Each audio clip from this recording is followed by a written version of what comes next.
now, Decoder Ring Theatre presents the continuing adventures of Canada's greatest superhero, that scourge of the underworld, hunter of those who prey upon the innocent, that marvelous masked mystery man known only as the Red Panda! The Red Panda, mysterious crusader for justice, hides his true identity as one of the city's wealthiest men in his never-ending battle against crime and corruption.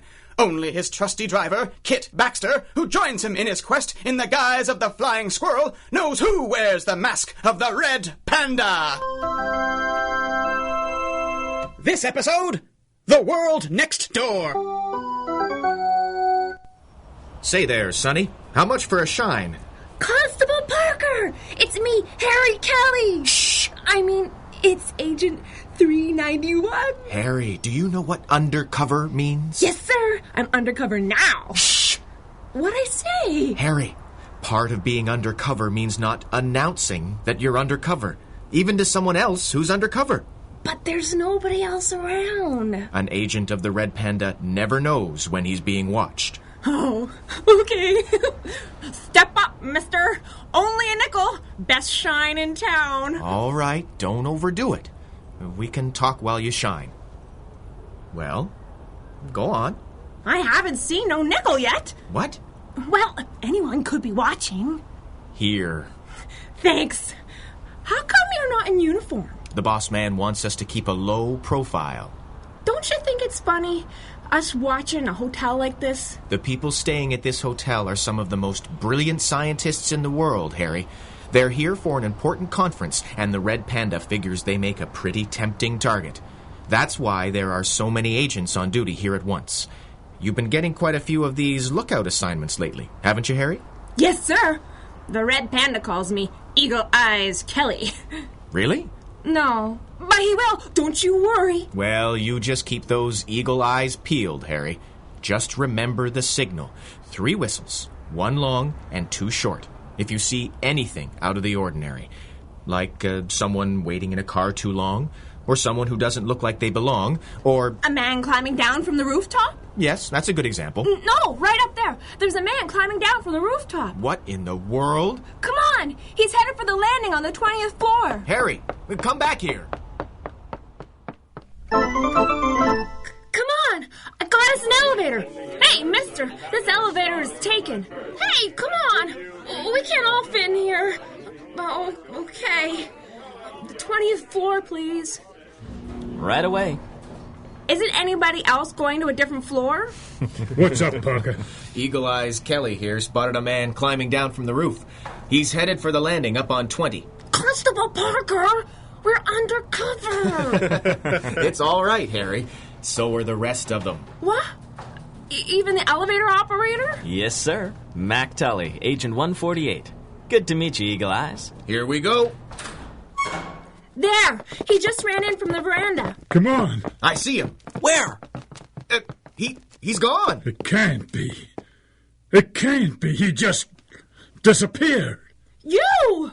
Me? What about me? Harry, that's not the man we were chasing. Maybe not, but he wasn't on the elevator neither. Oh, no? Who are you, mister? Where'd you come from? Me? Gotta go. He's heading out the window. Grab him. He's climbing back up the rope to the roof. Do we fire? No. We stay here and make sure he doesn't double back. I saw a familiar shadow up there. Our slippery friend is headed right for the Flying Squirrel. The Flying Squirrel, huh? I know how to deal with that. Yoo-hoo. Come on. Just a little further, Mr. Not Very Good Cat Burglar.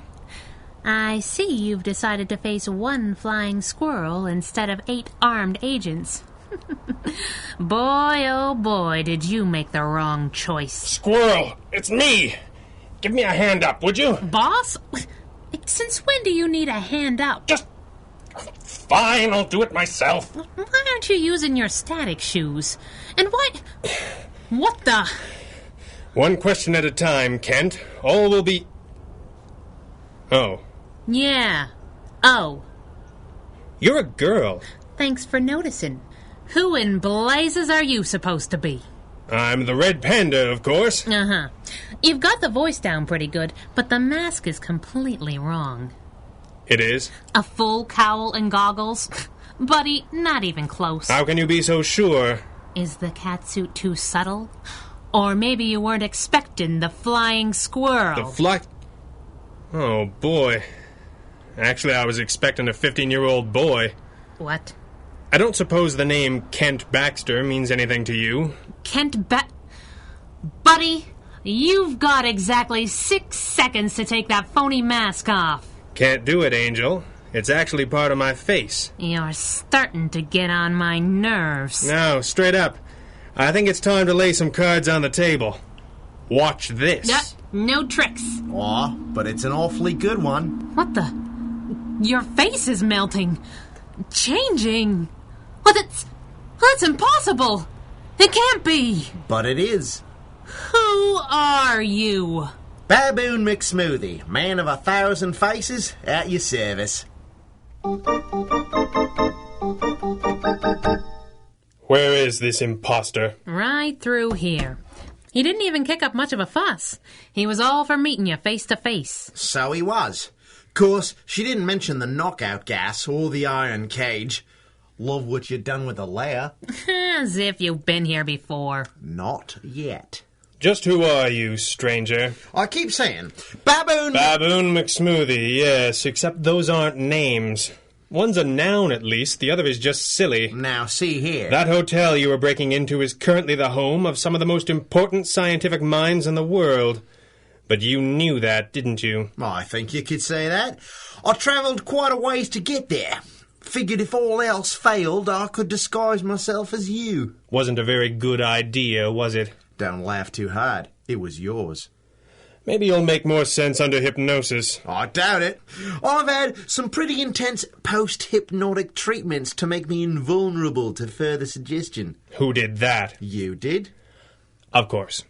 I should have seen that coming. Look, I'm ready to explain everything, but you're going to have to keep the junior detective routine to a dull roar for a minute or two, right? You'll explain everything all right. Just open your mind to mine. Yes? Your mind to mine. Yes. Your thoughts are my thoughts. Yes. Your will is my will. Yes. Oh, I'm sorry. I was really trying to keep a straight face there. What in the world? I told you.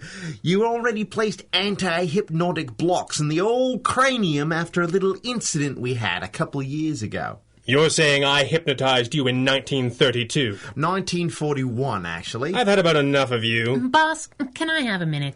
Don't go anywhere, McSmoothie. Ta-ta. Well, Squirrel, what do you make of this? The whole thing's pear-shaped, boss. If someone wanted to impersonate you, getting the costume right would be the easy part. There's plenty of pictures, ain't there? I suppose. But this guy got the mask dead wrong and nailed your voice. I agree, it's a puzzle. No, boss, listen.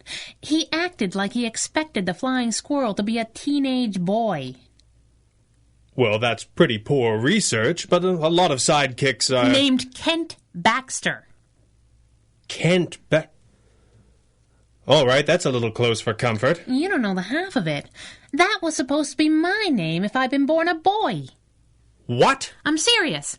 My pop picked Kent, my ma picked Katya, and my pop just started calling me Kit. How many people know the Kent part? Counting me, Ma Baxter, and now you, 3. Katya? Really?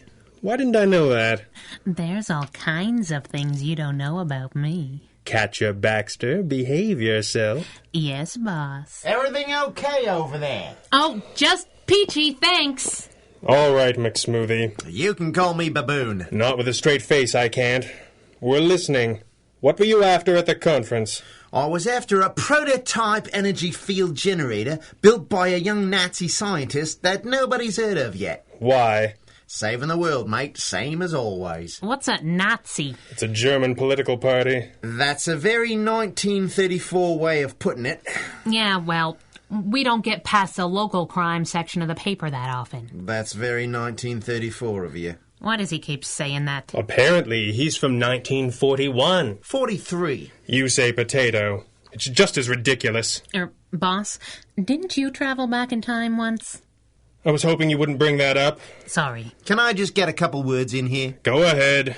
I'm not from your 1943. I'm from a 1943. What? If I travelled back in my own time stream, we could have altered history, changed the events that caused me to travel back in the first place. And that's bad? Kaboom bad, apparently. So I was sent to the nearest parallel dimension in which the same conference happened in November of 1934. Why? 'Cause it was the one time this prototype was on display unguarded. And if we don't get our hands on it and figure out how to defend against what it spends the next 9 years becoming, you can kiss your happy endings goodbye. Endings? What endings? To the war. Oh, did I mention we're at war with Germany? Oh, come on. And Italy, and Japan, actually. Who's we? Everybody else, more or less.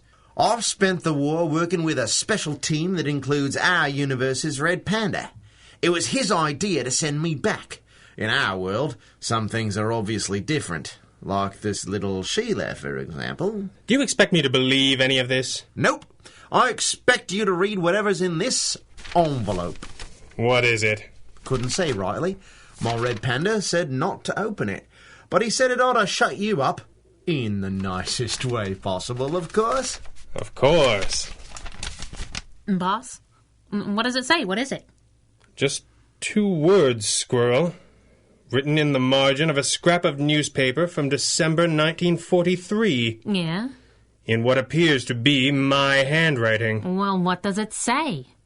My real name.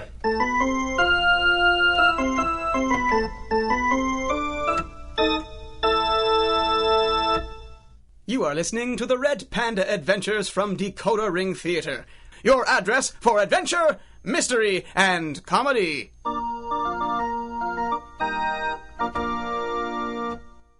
Are you funning me? There's an entire panda division? There was.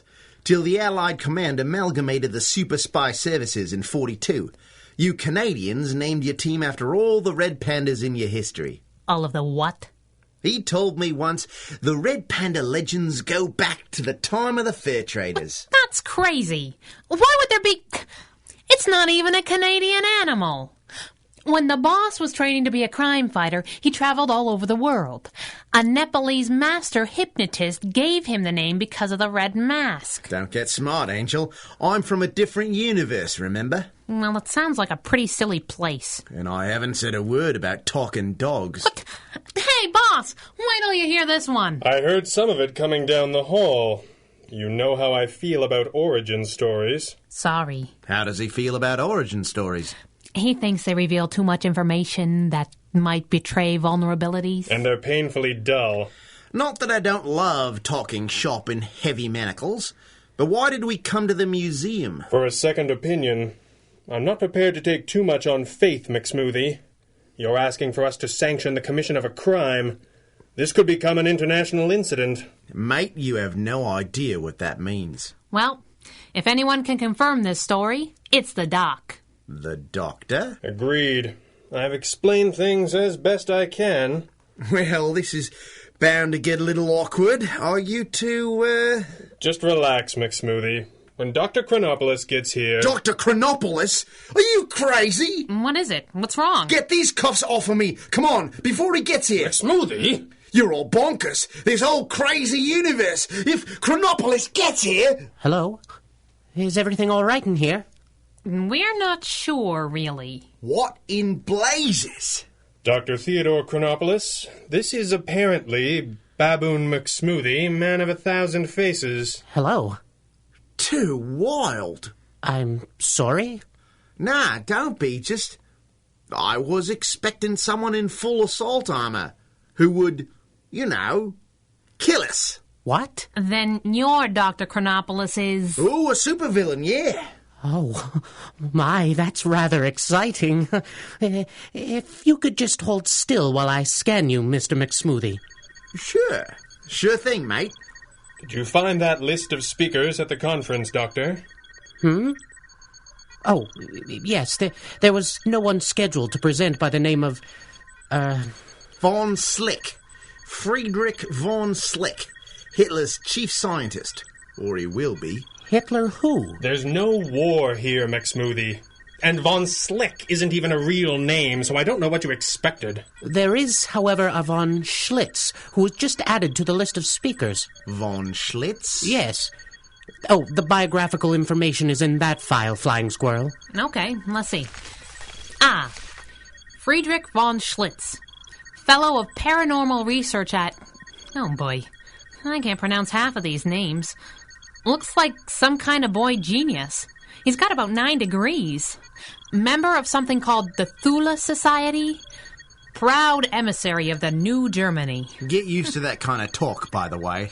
He's presenting his findings on a remarkable new energy waveform generator. Which is the baby that grows up to be a monster. So you keep saying.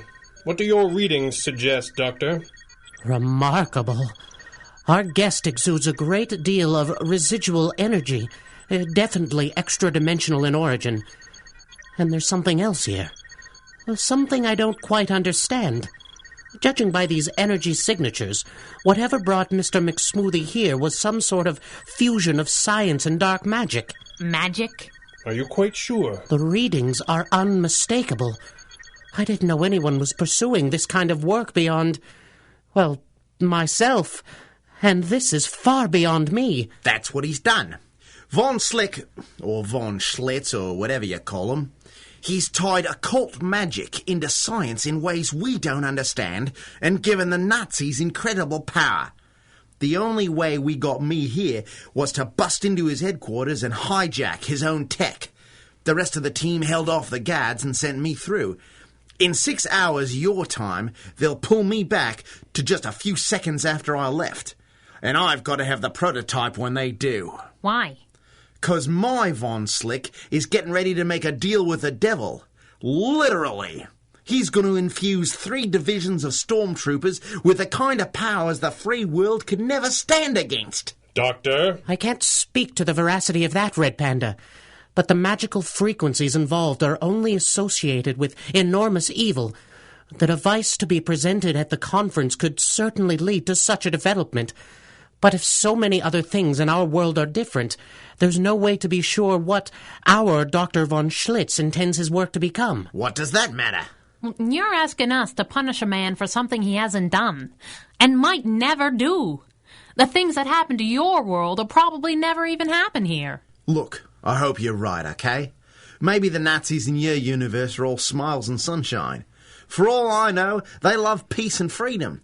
And it rains lager, and you can get a decent kangaroo steak in any 4-star bistro in the world. This is no laughing matter. You're darn right it isn't. Friedrich von Schlitz is an innocent man. Remember where you were when you said that. Look, boss, he's not talking about killing von Schlitz or hurting him, or even destroying his research. Just walking out the back door with his prototype. And that makes it all right? To save an entire world? Yeah. I'm sorry, McSmoothie. That's not how we work. Always the Boy Scout. Fortunately, you expected this. Angel, do you think I can have a word with the big fellow in private? Boss? It's all right, Squirrel. Why don't you and the doctor get a cup of coffee? Oh, yes, child. Come with me. I'm sure I put the kettle somewhere. Holler if you need me. Well, McSmoothie? Look, mate, I don't know what to make of your world, it's true. There's a lot of things that are different. Sure as shooting that little Sheila in the squirrel suit isn't your orphaned ward. This has nothing to do with her. But it does. You won't sacrifice your principles to save my world. Maybe you'll do it to save her. If that's a threat... It's a promise. My Red Panda used to have a sidekick called the Flying Squirrel too. He was a boy and a lot younger. But don't think I didn't see her jump when I said the name Kent Baxter. Get to the point. A few months before the war broke out, Kent Baxter was killed in a trap meant for my Red Panda. A bunch of his old enemies set it. They called themselves the Red Panda Revenge Squad. Why are you telling me this? Because hidden somewhere in this city is another envelope containing the complete case file.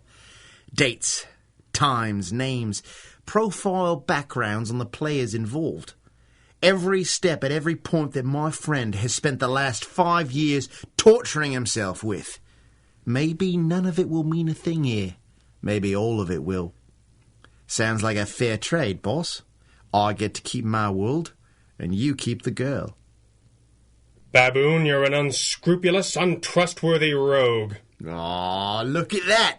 He called me baboon. Let's get cracking. How about a shine, kid? Mac, I mean, Mr. Tully, Mr. It's okay, Harry. We just got word. All agents are to stand down for an hour. You can call it a night. Stand down? But why? Never question orders, kid. You won't get an answer anyway. But Mac, Constable Parker just ran off the police guards in a wild goose chase, and Joe and the others are distracting hotel security. Listen, eagle eyes. Sometimes it's better not to see every little thing. Understand? Like, for example, say... Like the Red Panda and the man we chased earlier climbing down the side of the hotel? Right. Good example. No, Mac, right there. It's the Red Panda and the man we... Harry? Yeah? Do you really see that? No, sir. No. I don't see nothing. What kind of farce is this? I was promised airtight security. How could you allow my prototype to be stolen from right under your noses? This is an outrageous insult. Yes, sir. Just a few more questions, sir. This prototype of yours, what does it do exactly? It channels energy, waveforms, and frequencies previously unknown to science. So it doesn't really do anything? Mein Gott! Can you think of anyone who might have wanted your device? Who would want? The whole world will want it! That doesn't really narrow down the list of suspects for us, Dr. von Schlitz. I think you'll have to present your findings without your prototype. Oh, your government will hear of this, Herr Parker. This is not the end. You have not heard the last of Friedrich von Schlitz! Morning, kid. Sorry to keep you waiting. Good morning yourself. Well? Well? How'd it go? Simple enough. I always suspected that burglary was an easy job. That was a pretty big about-face you pulled. From innocent man and international incident to willing accomplice. What about you? Was that the world news page you were reading while you waited for me? Well, maybe it seemed like a good time to start. Maybe it is. But we can't leap to any unfair conclusions. Remember, he was from a different world. Did he get away all right? Faded away right before my eyes. You're not gonna tell me what he said, are you? How he convinced you? Maybe someday. In the meantime, what do you say to breakfast? My treat? Breakfast? There aren't a lot of diners that cater to both billionaire playboy and trusty chauffeur, you know. Find us one. Yes, boss. Say, boss. Yes? Does this mean that somewhere there's a baboon McSmoothie in our universe? Oh, God, I hope not. And so concludes another adventure of the Red Panda! This recording and the story, characters, and situations contained therein are the exclusive property of their creator and copyright holder, Greg Taylor, and are produced and distributed by Decoder Ring Theater through arrangement with him. These recordings may not be rebroadcast or redistributed by any means for any reason without express permission. Until next time, when Decoder Ring Theater brings you the further thrilling adventures of Canada's greatest superhero, this is Stephen Burley reminding you DecoderRingTheater.com is your address to adventure!